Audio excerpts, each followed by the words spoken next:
Police बन जाओ भाई। पढ़ने से भी पक्का बन जाएगा। बैठ जाइए अपना।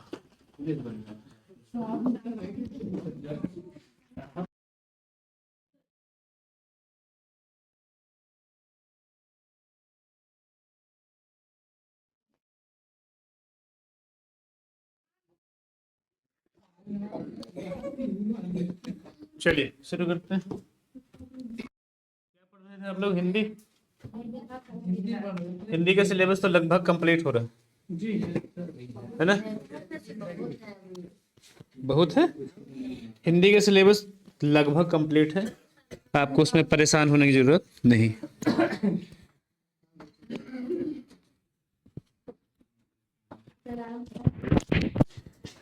हमारा 1.5-2 साल में अगर आप कंप्लीट कर पाओ तो भी बहुत बड़ी बात है।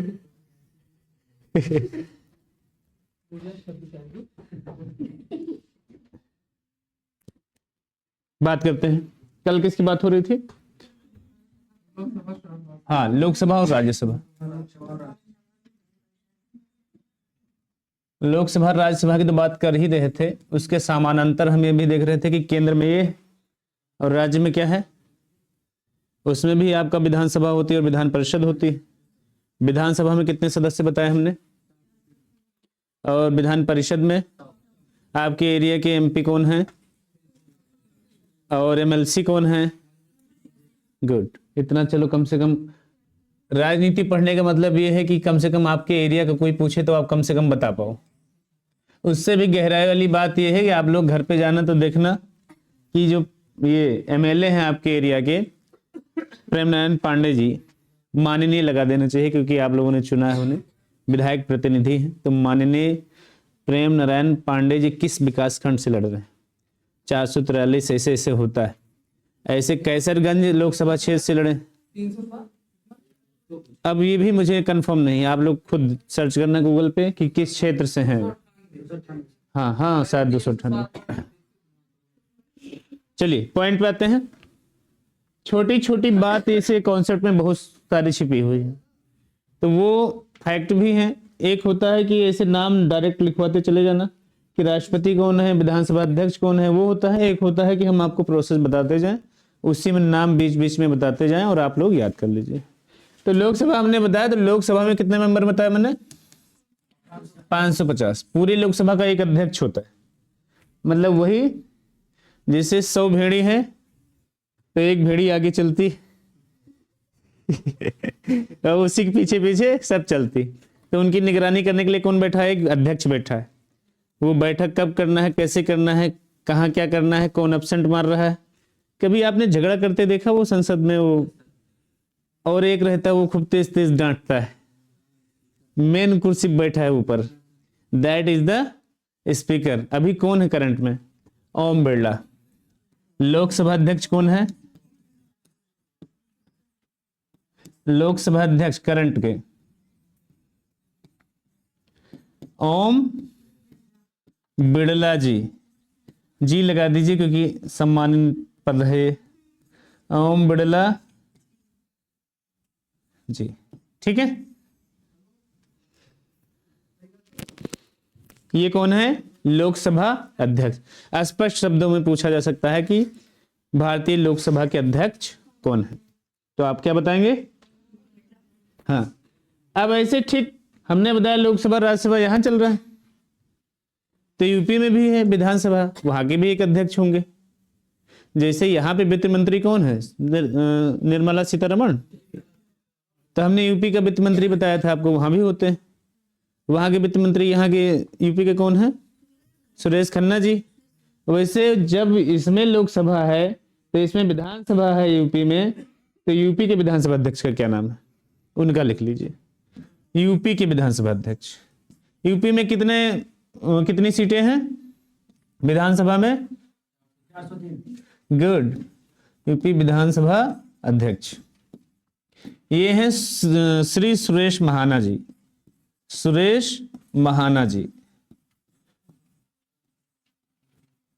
महाना लिखना है, महाना, ये ना पर बड़ा की मात्रा है। इसमें पानी है क्या?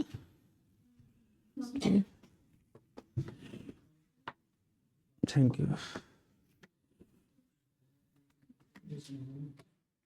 सुरेश महाना जी,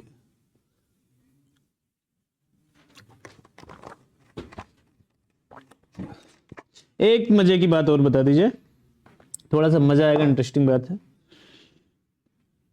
पूरे भारत में, ध्यान से सुनिए इसे, बड़ी लॉजिकल बात, पूरे भारत में सबकी नजर उत्तर प्रदेश पे सबसे ज्यादा क्यों?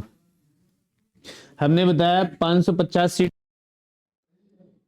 और ये बताया कि 550 सीट पूरे देश की है, तो आपके दिमाग में ख्याल आना चाहिए कि उत्तर प्रदेश से कितनी सीटें? पूरे देश में सबसे ज्यादा सीटें अगर लोकसभा की हैं यूपी की। अगर यूपी किसी को जिता रहा है तो उसे प्रधानमंत्री बनने से कोई रोक नहीं सकता।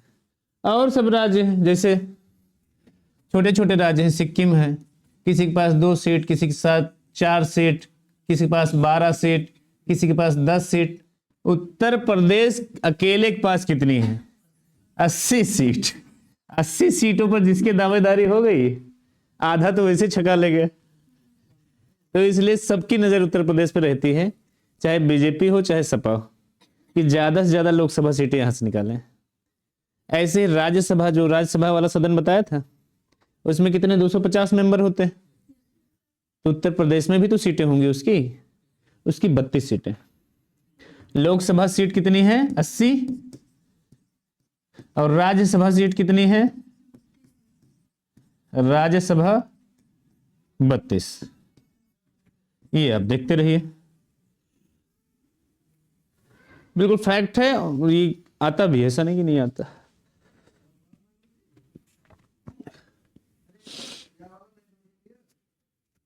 लोकसभा सीट 80 और राज्यसभा सीट 32।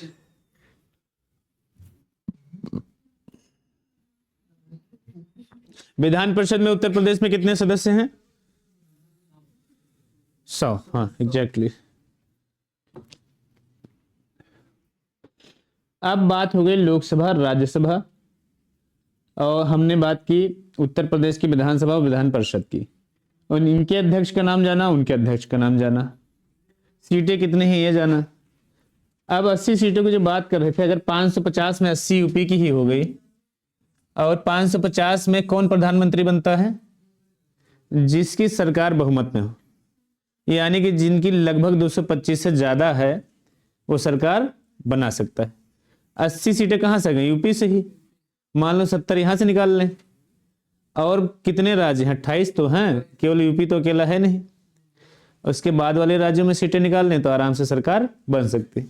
इसलिए खूब मेहनत किया जाता है उत्तर प्रदेश में। दूसरे दूसरे देश की सरकार आती है, खूब भाषण वाषण देती है कि लोकसभा सीटें यहां से खूब निकले। अब कुल मिला के बात आ जाती है, बीजेपी की सरकार यहां भी है और सेंटर में भी है। सेंटर में कौन बैठा है? बीजेपी ही तो बैठी है। कुछ स्टेट ऐसे हैं जहां पर कांग्रेस का कब्जा आज भी, जैसे कोई बता पाएगा मुझे? तेलंगाना और मिजोरम, और जैसे दिल्ली।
4500 करोड़ का तोहफा योगी सरकार ने आपको दिया है धर्मार्थ कार्यों के लिए।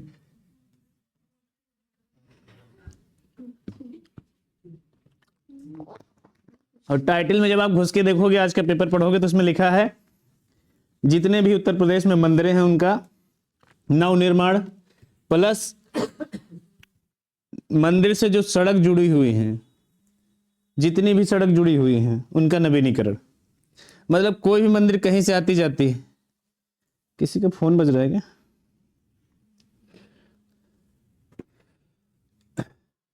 प्रेसिडेंट के बारे में बात करें, बड़ा पद है।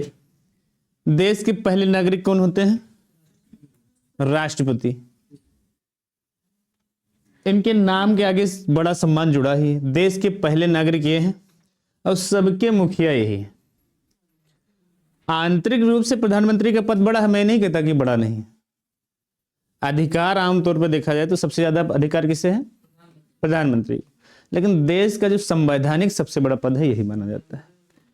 इनका अगर संविधान में देखेंगे तो आर्टिकल 52 से 62 तक इनके बारे में चर्चा है।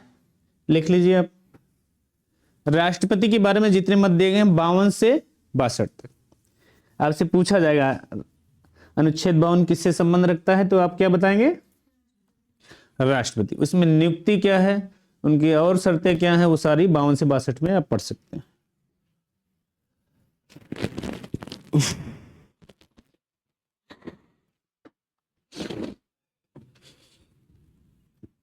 सबसे पहले तो ये देख लें, आपके मन में एक ख्याल आता होगा कि द्रौपदी मुर्मू जी राष्ट्रपति बन तो गई, लेकिन जैसे लोकसभा और राज्यसभा के मेंबर बनते थे वैसे इनकी भी योग्यता होनी चाहिए ना। तो इनकी क्या योग्यता है वो देख लेते हैं। पहली शर्त क्या है? भारत का नागरिक हो। अच्छा, कोई विदेशी बन सकता है क्या राष्ट्रपति? नहीं बन सकता है। कितने लोग कहते हैं कोई विदेशी नहीं बन सकता? हाथ उठाइए। हाँ, बेहिचक उठाओ, डरना क्या है? जब नहीं बन सकते तो नहीं, कॉन्फिडेंस नहीं है। और उठाइए। नहीं, यही तो कमी है, उठाते नहीं हो आप लोग। अच्छा, कितने लोग कहते हैं कोई विदेशी बन सकता है राष्ट्रपति? अब हाथ उठाइए। आप खुद से ही कंफ्यूजन में रहते हो कि उठाना है कि नहीं उठाना है। ये पता है क्या होता है? मध्य मार्ग अपनाना। मध्य मार्ग ये होता है कि ना तो हाँ और ना तो ना। मध्य मार्ग कौन अपनाता था ज्यादा? गांधी जी। उन्हें भी खुश रखना है और उन्हें भी खुश रखना है, ना तो हाँ और ना तो ना। और मेरा मानना है, मैं बहुत कुछ सीखा हूं इससे, जब कहीं बात ना बने तो यही ठीक होता है। इससे सबको खुश रख सकते हो आप। हाँ भाई, वो कहे हाँ ठीक है कोई बात नहीं, वो भी हाँ वो तुम भी ठीक हो। कोई दिक्कत नहीं। और इसे गांधी जी ने ही नहीं अपनाया, विवेकानंद ने फॉलो किया, बुद्ध ने फॉलो किया, और गांधी जी तो फॉलो करते ही थे, हम लोग भी फॉलो कर रहे हैं। ना हाँ ना। भारत का नागरिक हो। ये जब विदेशी वाली बात बताई, कायदे की बात सुना करो। भारत का नागरिक हो, नागरिकता वैसे भी प्राप्त की जा सकती है। कोई ऑस्ट्रेलिया से और 20 साल लगातार भारत में रहे तो उसे नागरिकता मिल सकती है। ऐसा नहीं कि कोई विदेशी 20 साल रहने का मतलब नागरिकता जब मिल जाएगी तो भारत का नागरिक बन जाएगा, है ना। जैसे पाकिस्तान के बहुत सारे अभिनेता या सिंगर ऐसे हैं जो इंडिया की सिटीजनशिप ले चुके हैं, तो यहीं रहते हैं। आपको पता है मूल रूप से ये सलमान खान और शाहरुख खान कहाँ के? पाकिस्तान के। इनके दादा परदादा कहाँ के? पाकिस्तानी। इसलिए कभी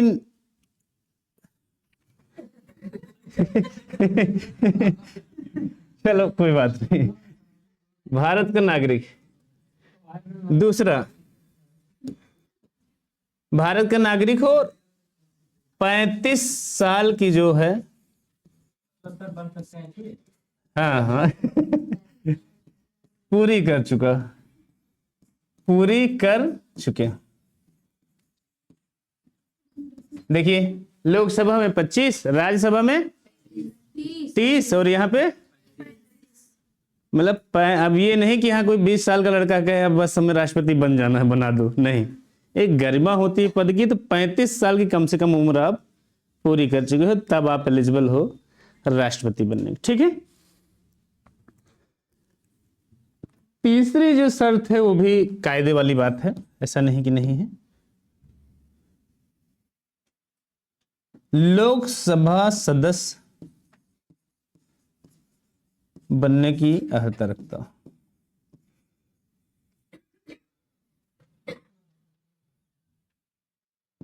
सदस्य बनने की अर्हता रखता, बनने की योग्यता रखता, ये शर्त है। एक शर्त ये भी है कि लोकसभा सदस्य बनने की जो योग्यताएं हैं उसमें रहनी चाहिए, नहीं कि वो कुछ ना हो और ऐसे ही आ जाए। एक डाउट है, आपने उस दिन बताया था क्लास में कि अगर जैसे कोई दूसरे देश का आता है हमारे में सिटीजनशिप ले लेता है, हाँ जी, तो उसका मतलब बेटा बन सकता है, वो नहीं कोई पार्टिसिपेट कर सकता है इसमें? देखिए नागरिकता जब पढ़ाएंगे संविधान में इसका भी वो है, कॉन्स्टिट्यूशन आर्टिकल 1 2 3 4 5 से शुरू होता है। किससे शुरू होता है? 1 से। तो प्रथम में जो पढ़ाया जाता है वो संघ राज, उसके बाद नागरिकता वगैरह भी हैं। तो जब पढ़ाएंगे उसमें नागरिकता एक बेस पे नहीं मिलती, जन्म के आधार पर, वंश के आधार पर, और इसके अलावा जो है समय व्यतीत करने के आधार पर कि भारत में कितना समय बिताया है, तो दोनों टाइप से मिल सकता है। ठीक है, नागरिकता पढ़ाएंगे तो आपको बताएं। ये तो हो गया, इसका मतलब समझे, ये जो तीसरा पॉइंट हमने दिया समझ में आ ही गया होगा कि लोकसभा का जो बताया था मैंने योग्यता, वही योग्यता मतलब एलिजिबल होना चाहिए, ऐसा नहीं कि हाँ कहीं से भी चुनाव लड़ने की योग्यता ना रखता। चौथा जो सबसे विशेष है, भारत के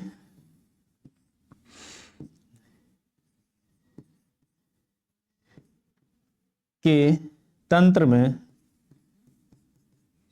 ये अलग काट देना थोड़ा,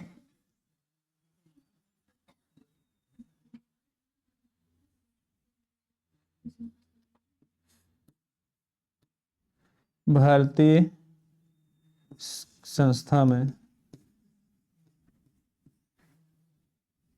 अथवा अन्य कहीं किसी अन्य कहीं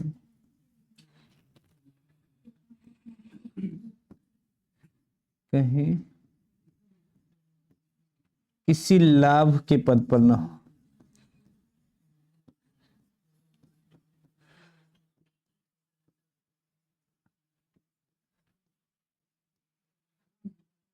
ये देखिए सबसे मेन इंपॉर्टेंट लाइन राष्ट्रपति की योग्यता में ये भी है कि अन्य कहीं किसी संस्थान में आप किसी लाभ के पद पर ना हो। ये नहीं कहें कि गवर्नमेंट एम्प्लॉय हैं और चलो राष्ट्रपति भी बन जाते हैं। मतलब अगर आपको राष्ट्रपति बनना है तो केवल राष्ट्रपति ही बनना है। बात समझ में आई? ऐसा नहीं है कि हम टीचर हैं तो हमारी सरकारी नौकरी लग गई तो साइड बाई जाए कहीं कोचिंग चलाने लगे, ये भी आपका अवैध में आता है। बात समझ में आई? वैसे इतने बड़े पद के लिए एक गरिमा बनाई गई कि अन्य किसी भी लाभ के पद पर ना, ये योग्यता है।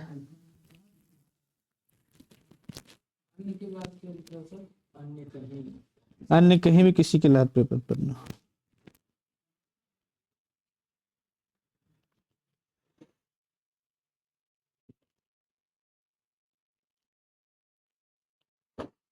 आगे बढ़े,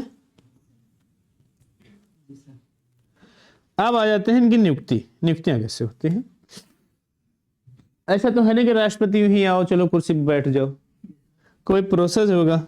जब लोकसभा के एक सांसद बनने के लिए इतना बड़ा मंथन होता है कि जनता वोट दे तब आप जीते, तब आप सांसद माने जाएं, तो राष्ट्रपति तो बहुत बड़ा पद है, उसका भी एक प्रोसेस है। ये वाला उतार लीजिए क्योंकि 2-4 पॉइंट इसमें मुझे लगता है बड़ा बेहतरीन है। ठीक है, नियुक्ति इनकी कैसे होती है, कौन कौन भाग लेता है इसमें, लोकसभा के सारे सदस्य भाग लेंगे इनके चुनाव में। इनका चुनाव ऐसे नहीं होता है कि तुम भी जाओ राष्ट्रपति का चुनाव दो, ठीक है। राज्यसभा,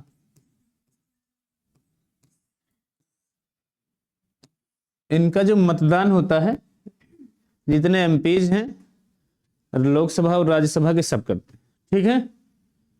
जैसे सांसद बनाने के लिए आप चुनाव का वोट करने जाते हो, वैसे इनमें भी प्रत्याशी खड़े होते हैं। कांग्रेस अपना प्रत्याशी खड़ा करेगी और बीजेपी अपना, और पार्टियां भी जो संसद में बैठती हैं वो भी खड़ा कर सकती हैं, ऐसा नहीं है। लेकिन ये आमतौर में माना जाता है जिसकी सरकार चल रही है उसी का राष्ट्रपति बनेगा, क्योंकि मान लो बीजेपी की सरकार है और 300 कुछ है, तो ज्यादा वोट तो बीजेपी का ही जाएगा राष्ट्रपति को। तो सीधी सी बात है, एक कॉमन औपचारिकता के लिए कांग्रेस खड़ा कर देती है, लेकिन पता तो पहले से होता है बीजेपी वाला राष्ट्रपति ही बनेगा। बात समझ आ रही? तो कौन कौन भाग लेता है? लोकसभा के कितने सदस्य भाग लेते हैं इसमें? जितने हैं उतने। राज्यसभा के जितने सदस्य हैं उतने, प्लस और कौन भाग लेता है? हाँ, एक चीज और बता दूं, ध्यान रखना, लोकसभा के जो वैसे सदस्य हैं निर्वाचित सदस्य भाग लेंगे, और राज्यसभा में हमने बताया था 238 + 12, ये बताया था। तो ये जो 12 आए हैं मनोनीत वाली, ये भाग नहीं लेंगे। कितने भाग लेंगे राज्यसभा के? इसको कहा जाता है केवल निर्वाचित सदस्य भाग लेंगे राष्ट्रपति के चुनाव में। ये 12 जो मनोनयन वाले हैं ये बाहर रहेंगे। समझ में आई बात? और कौन भाग लेगा? राज्य विधानसभा। कौन? राज्य विधानसभा। अब आपको समझ जाना चाहिए, राज्य विधानसभा का मतलब भारत में जितने स्टेट हैं और जहां जहां विधानसभा है उसके जितने विधायक हैं सब किस में भाग लेंगे? राष्ट्रपति के चुनाव में वोट देने जाएंगे वो। बात समझ में आ गई? और कौन भाग लेगा? दिल्ली, पुडुचेरी, यहां पे भी विधानसभा के सदस्य, ठीक है, ये भी भाग लेंगे। अब कितने लोग हो गए? लोकसभा के सदस्य, राज्यसभा के सदस्य, राज्य विधानसभा जितनी है वो, और दिल्ली और पुडुचेरी के जो विधानसभा के सदस्य हैं, इतने लोग चुनाव में भाग लेंगे। बात समझ आ गई? इसमें कौन भाग नहीं लेंगे? ये 12 लोग। राज्य विधानसभा और एक विधान परिषद भी होती है, ध्यान रखना विधान परिषद वाले भाग नहीं लेंगे। बात समझ में आ गई? लेकिन विधानसभा वाले भाग लेंगे। ऐसे मान लीजिए मध्य प्रदेश में विधानसभा वाले भाग लेंगे। हर जगह तो विधानसभा है, ऐसे तो है नहीं उत्तर प्रदेश में ही। इतने लोग भाग लेंगे। ये आप ग्राफ बना लीजिए फटाक से। हाँ बनाइए, इनके भाग कौन कौन लेता है।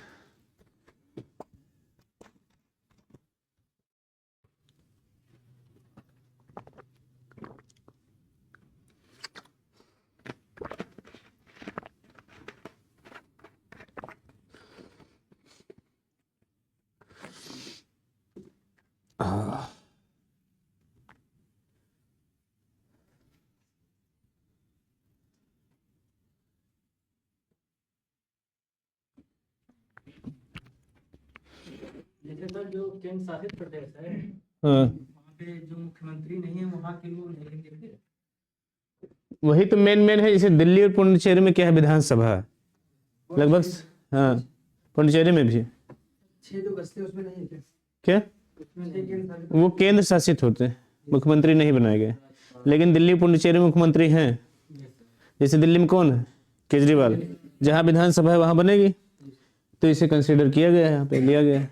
अब और सुन लीजिए, इतने लोग तो हैं नियुक्ति में, लेकिन कहीं डोल मडोल हो, जैसे मैंने बताया था लोकसभा भंग हो जाती है, विधायक सांसद इधर उधर होते हैं। राष्ट्रपति को हटाना हो तब क्या? जितना ये मुश्किल प्रोसेस ये है उतना ही मुश्किल इन्हें हटाना भी। ये नहीं कि हाँ हलवा। राष्ट्रपति को हटाना मतलब काफी प्रोसेस को पार करना, उसको देख लेते हैं। राष्ट्रपति को हटाने के पहले 14 दिन पहले उसे नोटिस दे दी जाएगी कि आपके खिलाफ महाभियोग चलाया जाएगा। किस आधार पर चलाया जाएगा ये भी बताना है। महाभियोग का मतलब है अब राष्ट्रपति को हटाने की प्रक्रिया, इंग्लिश में कहते हैं इम्पीचमेंट ऑफ द प्रेसिडेंट। बात समझ में आई? महाभियोग का मतलब समझ में आया? महाभियोग का मतलब राष्ट्रपति को हटाने की प्रक्रिया। तो उसके पहले जब भी ये प्रस्ताव लाना हो कि अब राष्ट्रपति को हटाया जाएगा, उसके 14 दिन पहले ही राष्ट्रपति को ये सूचना दे दी जानी पड़ेगी संसद भवन से कि आपको महाभियोग चलाने की तैयारी की जा रही है।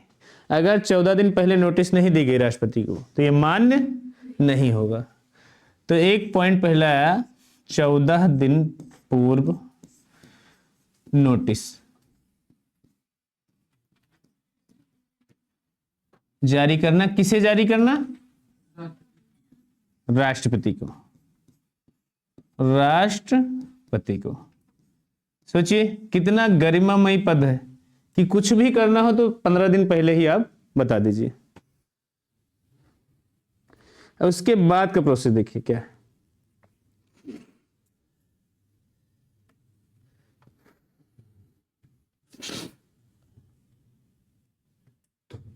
ये महाभियोग यहां पे लिख देता हूं मैं, महाभियोग, इससे आपको थोड़ा सा ज्यादा समझ में आए।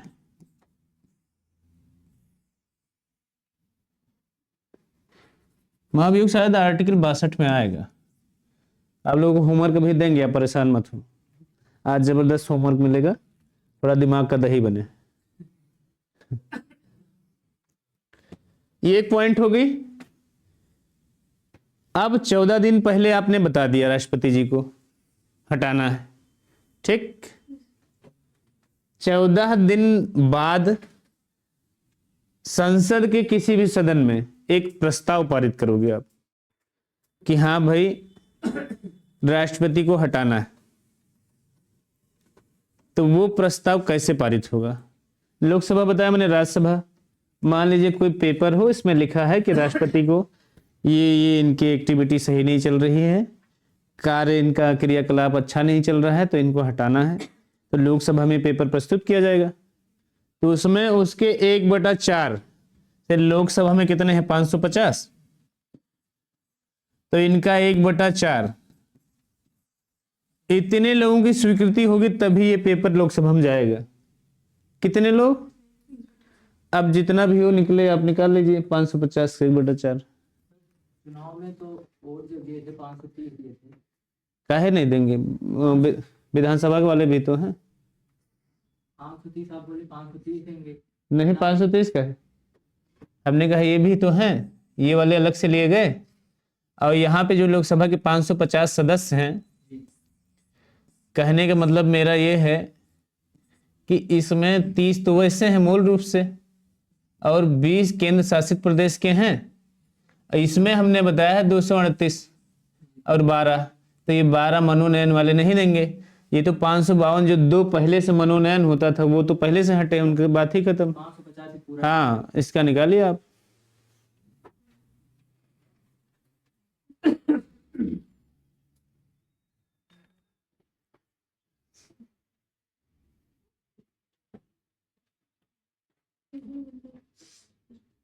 हाँ, एक चीज और देख लेते हैं। इनका 1/4 राज्यसभा में,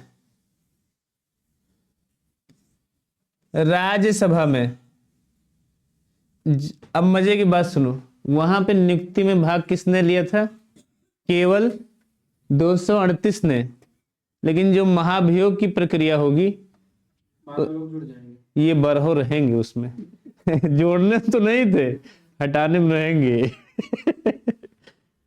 तो 1/4 जैसे मान लो लोकसभा में पेपर जाना है कि द्रौपदी मुर्मू जी को हटा देना है, उदाहरण दे रहा हूं।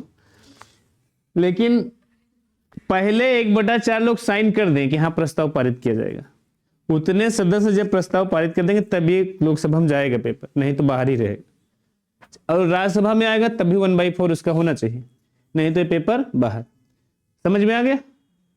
1/4 सदस्य, दूसरा पॉइंट, 1/4 सदस्य की स्वीकृति होनी चाहिए का प्रस्ताव। ठीक है, दूसरा पॉइंट। तीसरा,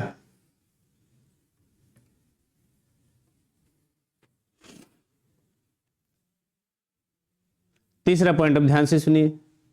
अब मान लीजिए 1/4 सदस्य ने एक्सेप्टेंस दे दिया है कि हाँ भाई ऐसी ऐसी बात पाई गई है।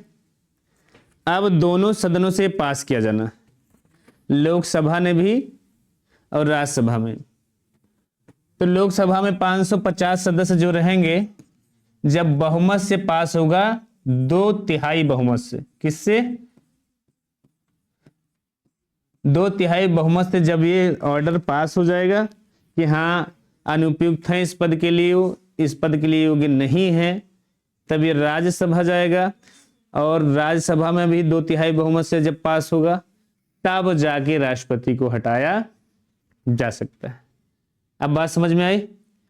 तो 2/3 बहुमत सदनों में, 2/3 ऐसे लिखा है 2/3, 2/3 बहुमत के आधार पर मत हो तभी हटाया जा सकता है। बात समझ में आ गई? जा सकता है। अब सोचिए कितना गंभीर प्रोसेस है। सबसे पहले 14 दिन पहले नोटिस दो, उसके बाद एक्सेप्टेंस लो, उसके बाद दोनों सदन में क्या करना है, 2/3 कम से कम मेजोरिटी में होने चाहिए, तभी राष्ट्रपति को हटाया जाएगा। तो कोई सोचता भी नहीं कि राष्ट्रपति को हटाया जाएगा, क्योंकि पहले से जानता है इतना लंबा प्रोसेस है, होगा कुछ है नहीं, और छोड़ो जैसा चल रहा है चल रहा है। तो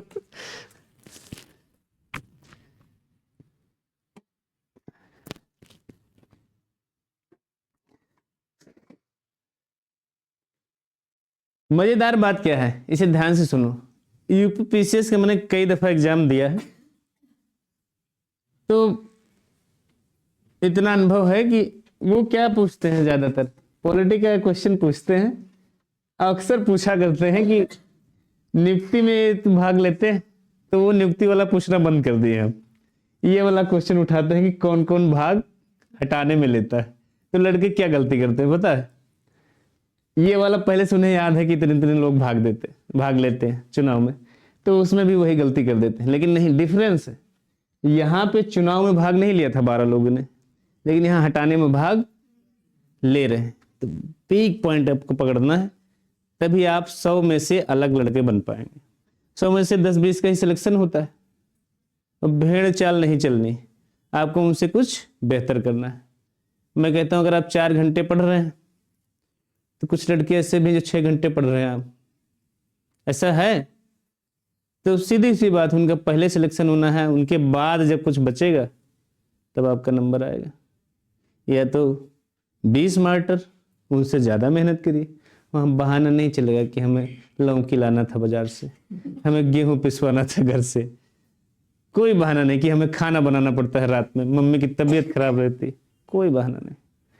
अगर आप पढ़ पाइए 6 घंटे तो आप रेस में हैं, नहीं तो तुमसे आगे कोई ना कोई सीट ले जाएगा। मेहनत करिए, कोई एक्सक्यूज नहीं, नो एक्सक्यूज, मेहनत, केवल मेहनत।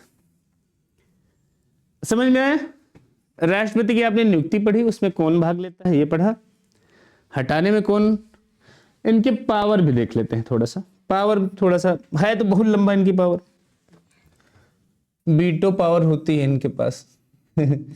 वीटो पावर का मतलब समझे? दूसरा क्षमादान,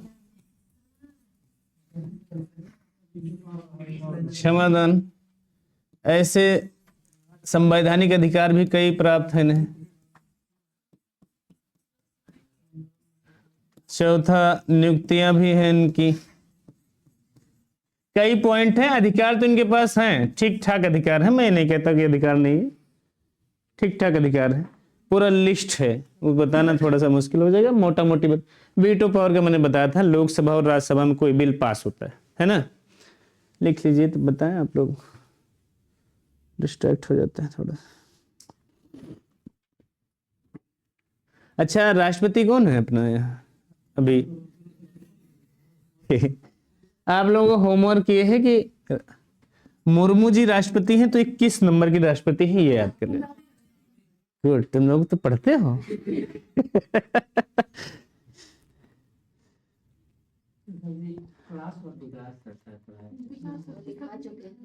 ये सब पढ़ा चुके? वाह, क्या बात है। अच्छा, प्रोसेस भी बताया था कि नाम बता दे? आप समझ में आ रहा है पूरा? डबल काम हो रहा है आपके साथ, देखो कितनी मेहनत हो रही। एक तो नाम पहले से पता है तुम लोग, अब प्रोसेस भी पता चल रहा है। देखिए, मैं यहाँ मेरा पढ़ाने का तरीका सबसे डिफरेंट मिला होगा आपको, और ऐसा रहना भी चाहिए। सबकी अलग अलग विशेषताएं होती, कोई भी टीचर नहीं खराब होता, कुछ ना कुछ आपको दे के जाएगा वो। ये है किसी को ज़्यादा एक्सपीरियंस, समझाने का तरीका अलग अलग हो सकता है, लेकिन कुछ लेके नहीं जाएगा, आपको बता के ही जाएगा। क्वेश्चन है, राष्ट्रपति को पद एवं गोपनीयता की शपथ कौन दिलाता है? राष्ट्रपति। हाँ, ये क्वेश्चन का है, शपथ कौन दिलाता है? आप बताइए उसमें ऑप्शन कौन कौन सा है? इसमें है उपराष्ट्रपति, उच्च न्यायालय के मुख्य न्यायाधीश, प्रधानमंत्री, लोकसभा अध्यक्ष। ऑप्शन में होगा आपका न्यायाधीश। शपथ दिलाने वाला काम जब हम पढ़ाएंगे शपथ में, कई लोग राष्ट्रपति हैं, उपराष्ट्रपति हैं, प्रधानमंत्री, ये सब शपथ लेते हैं, ऐसा नहीं कि कोई शपथ। तो शपथ वाले में सबका बताया जाएगा एक साथ, ठीक है। अब आप लोगों को अगर कायदे से पढ़ते हो घर पे, तो राष्ट्रपति का मुद्दा उठा लीजिए घर पे। राष्ट्रपति के जितने मद हैं, उसके क्वेश्चन जितने हैं, 100-150 जितने पढ़े हैं, सब सॉल्व कर डालीजिए, फटाफट सॉल्व होगा। आर्टिकल क्या बताया मैंने? 52 से 62। अब 52 से 62 का मतलब ये नहीं कि बीच में कुछ नहीं है। 52 में क्या है, 53 में क्या है, 54 में क्या है, 55 में क्या है, सब इन्हीं से रिलेटेड है। किसी में इनकी शर्तें हैं, किसी में शपथ ग्रहण है। तो वो जाके घर पे आप देखिए, किसी बुक में देखिए, गूगल करके देखिए कि 52 से 62 में आखिर क्या क्या लिखा गया। आर्टिकल आपसे स्पष्ट पूछा जाएगा, आर्टिकल 52 में क्या है, तो उसमें राष्ट्रपति पद की विशेषताएं दी रहेंगी, ठीक है। अब ये पूरा 52 से 62 तक आप देखिए। क्षमादान आपने सुना होगा, किसी को जब फांसी की सजा हो जाती है तो एक ये विशेषाधिकार इन्हें है, प्रिविलेज है, राष्ट्रपति जी चाहें तो उन्हें जीवन दान दे सकते हैं। लेकिन चाहें तो, जैसे अजमल कसाब फांसी दी गई ना, और एक अफजल थे, अफजल गुरु, इनको भी फांसी दी गई। इनके जमाने में शायद कलाम साहब थे, इनके जमाने अफजल वाले में नहीं, कसाब वाले में थे। तो ये अर्जी गई थी, ऐसा नहीं कि राष्ट्रपति के पास गई नहीं, लेकिन राष्ट्रपति अपने विवेक से ही काम करता है, चाहे तो देगा और चाहे तो नहीं देगा। उन्होंने देश के हित के बारे में सोचा। एक्सक्यूज मी,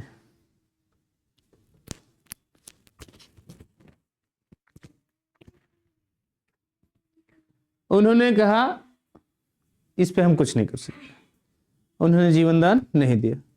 उनके पास ऐसी भी पावर होती है कि सजा को बदल भी सकते हैं। जैसे मान लीजिए कोई महिला, उसे फांसी की सजा हो गई है, तो उस सजा को बदल भी सकते हैं, मतलब उम्र कैद में बदल सकते हैं। मतलब अब आपको फांसी नहीं दी जाएगी, अब आपको उम्र कैद की सजा दे दी जाएगी। संवैधानिक अधिकार भी है, वीटो पावर हमने बताया भी। कोई भी बिल अगर इन्हें लगता है कि देश के हित में नहीं, कुछ नुकसान हो जाएगा, तो लोकसभा से पास हुआ, राज्यसभा से भी पास हुआ, इनके पास गया था, इन्होंने ना हाँ किया और ना नहीं, इनके पास रखा पड़ा है, वो सड़ जाएगा। और लोकसभा राज्यसभा मांग भी नहीं सकते इनसे कि लाओ देवे करो। पड़ा है तो समझ लो वीटो पावर लगी। आमतौर में घरों पर भी एक महिला ऐसी होती है जो वीटो पावर लगा लेती है।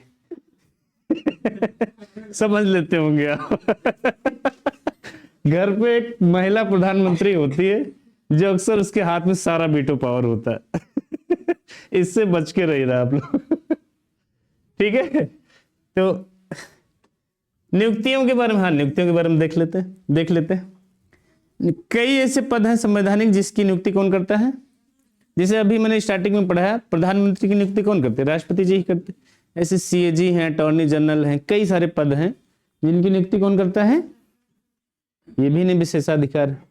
राज्यपाल जो राज्य में होते हैं उनकी नियुक्ति कौन करता है? यही करते हैं। बात समझ में आ गई? राज्यपाल की तो वैसे भी कोई वैल्यू नहीं है। जैसे आनंदीबेन पटेल, इन्हें ना ही रखने की कोई प्रोसेस है और ना ही हटाने की। राष्ट्रपति का मन कह रहा था? नहीं, राष्ट्रपति का भी मन नहीं कहेगा। राष्ट्रपति तो सिर्फ पुतला बैठे तो सिर्फ बताना होता है। प्रधानमंत्री जी चुपके से कहते हैं हाँ चलो ठीक। उत्तर प्रदेश में राज्यपाल कौन होना चाहिए? मोदी जी ने बताया इन्हें कर दो, हमारी पार्टी के। राष्ट्रपति जी ने क्या किया? राज्यपाल किसे नियुक्त कर दिया उत्तर प्रदेश में? आनंदीबेन पटेल। इनके बारे में जानते हो आप? गुजरात की मुख्यमंत्री रह चुकी हैं। अब सोचो उत्तर प्रदेश में राज्यपाल कौन है तो चमचा कौन है?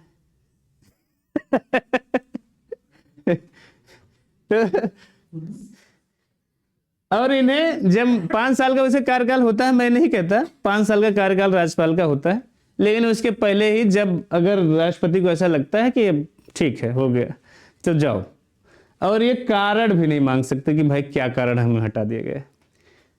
एक चीज और है, एक मजे की बात ये बता दूं कि एक राज्यपाल 2 स्टेट को एक साथ भी संभाल सकता है। मतलब राज्यपाल अगर चाहे तो मध्य प्रदेश का भी राज्यपाल बन सकता है और उत्तर प्रदेश का भी। दो जगह का राज्य। हाँ, 2 जगह का एक ही राज्यपाल हो सकता है, ऐसा मतलब है। बात समझ में? अब लगे हाथ एक राष्ट्रपति की बात की है तो उपराष्ट्रपति की कर लेते हैं, है ना?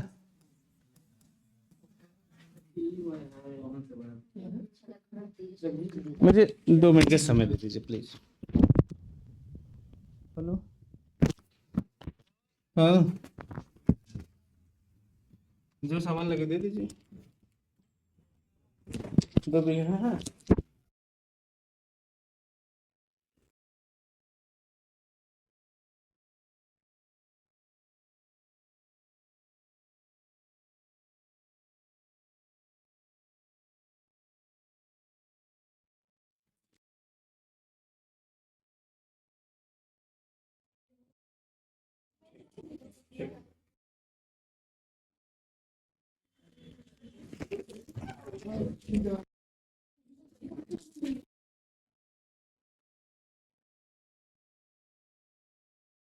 राष्ट्रपति के बारे में पढ़ा जाए।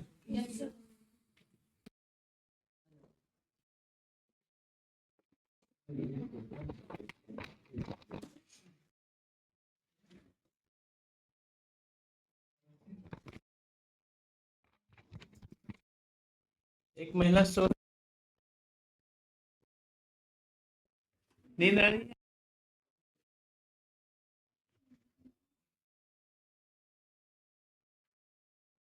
तबीयत नहीं, बुखार है? चलो कोई बात नहीं, दवा ले लो।